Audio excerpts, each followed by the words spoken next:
श्रीमद् भगवद गीता प्रवचन क्रमांक 42 और श्लोक क्रमांक 46।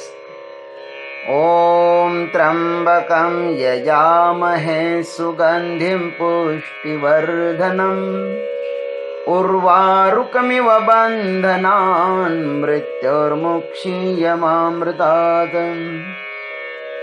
सदाशिवसमारम्भान् शङ्कराचार्यमध्यमाम् अस्मदाचार्यपर्यन्तां वन्दे गुरुपरम्पराम्।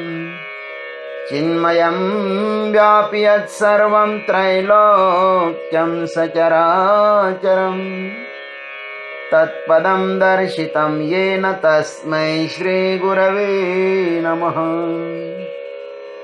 वसुदेवसुतं देवं कंसचानूरमर्दनं देवकी परमानन्दं कृष्णं वन्दे जगद्गुरुम्। ओम तत्सत्। अर्जुन ने अब तक अनेक प्रकार से पश्चाताप किया, अनेक तर्क दिए भगवान को। अब वे अपना अंतिम निर्णय सुनाते हैं। यदि माम प्रतीकारम् अशस्त्रं शस्त्रपाणयः धार्तराष्ट्रारणे हन्युः तन्मे क्षेमतरं भवेत्। यदि अप्रतीकारम् अशस्त्रं मां शस्त्रपाणयः धार्तराष्ट्रः रणे हन्युः तत्मे क्षेमतरं भवेत्। यदि इस युद्ध भूमि में सामना न करने वाले तथा शस्त्र रहित मुझको हाथों में शस्त्रास्त्र लिए हुए धृतराष्ट्र के पुत्र रणभूमि में मार भी डाले तो वह मरना भी मेरे लिए बड़ा हितकारक होगा। यह अर्जुन का अपना निर्णय है।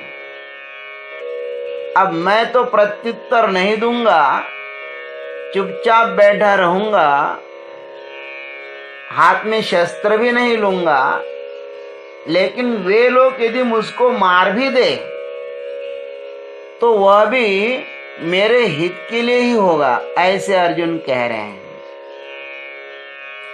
देखो, यदि अप्रतीकारम अशस्त्रम माम, मनुष्य के अज्ञान की चरम सीमा का दर्शन इस श्लोक में हो रहा है।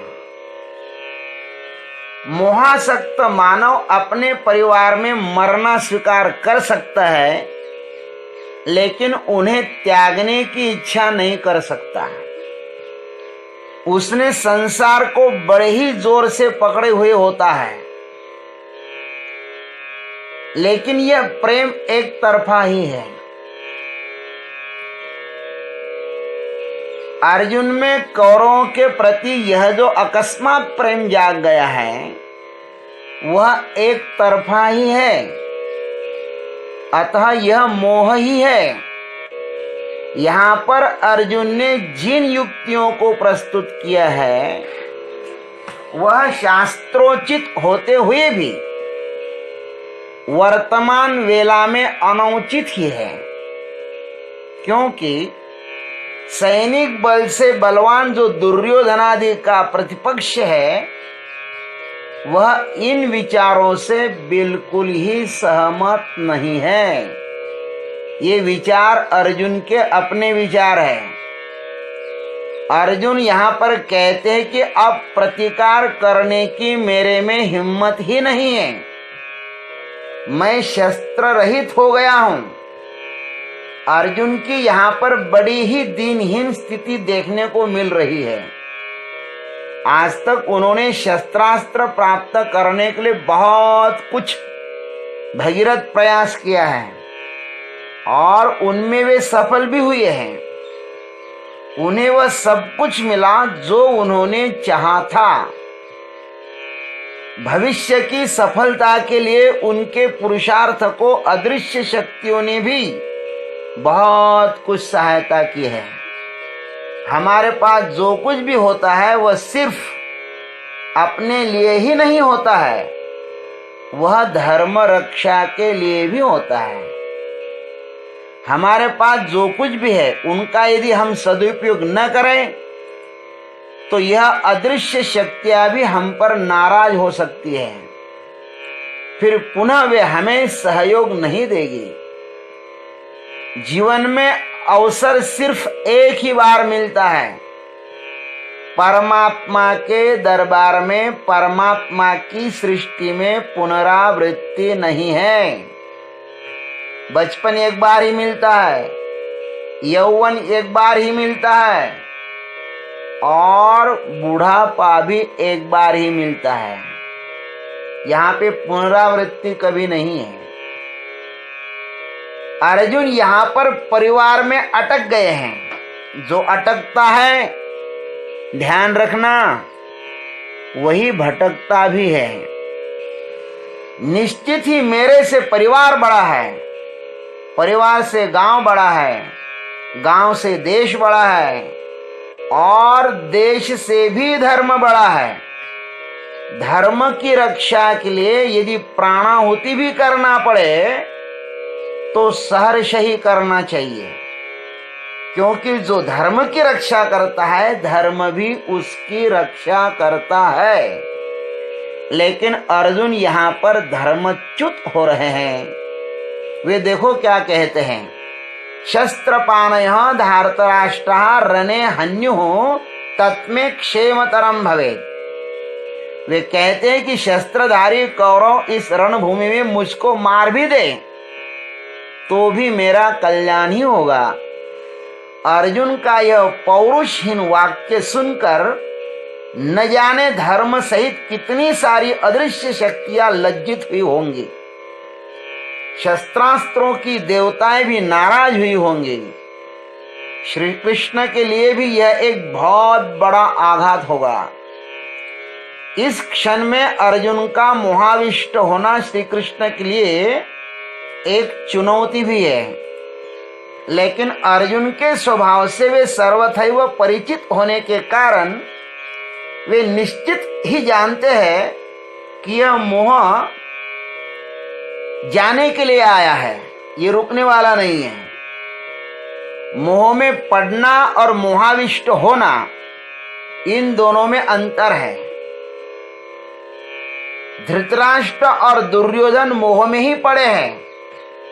अब उन्हें वहां से निकालने का कोई भी उपाय नहीं है, क्योंकि बाहर निकलने के समस्त द्वार उन्होंने स्वयं ही अपने हाथों से बंद कर दिए हैं। अर्जुन मात्र किसी निमित्तवश मोह में पड़ा हुआ है। वह निमित्त दूर होते ही उसका मोह नष्ट हो जाएगा और वह स्वयं कहेगा, हे कृष्ण नष्टो मोह। अर्जुन का मोह आगंतुक है, अतः उसका इलाज भी है। अर्जुन को अपने अज्ञान का पता है। अपने अज्ञान का बोध होना, यही परमार्थ का शुभारंभ होता है। मुझे कुछ भी समझ में नहीं आता, इतना भी यदि मनुष्य को समझ में आवे तो उसके लिए परमात्मा के द्वार अपने आप खुल जाते हैं। अर्जुन निर्मल मन का एवं सरल हृदय का है, अतः उन्होंने अपना समस्त अज्ञान परमात्मा के समक्ष निवेदन कर दिया है, कुछ भी छिपाया नहीं है। और यही एक सच्चे भक्त की और सच्चे शिष्य की पहचान होती है। वह अपने गुरु के सामने कुछ भी न छुपाए। छुपाओगे तो इलाज कैसा करेंगे गुरुदेव? डॉक्टर के पास जाकर के यदि कुछ अपनी बीमारियां छिपाओगे तो डॉक्टर उसकी यथोचित चिकित्सा नहीं कर पाएंगे। ओम तत्सत। आज इतना ही, शेष अग्रिम भाग में। जय गुरुदेव।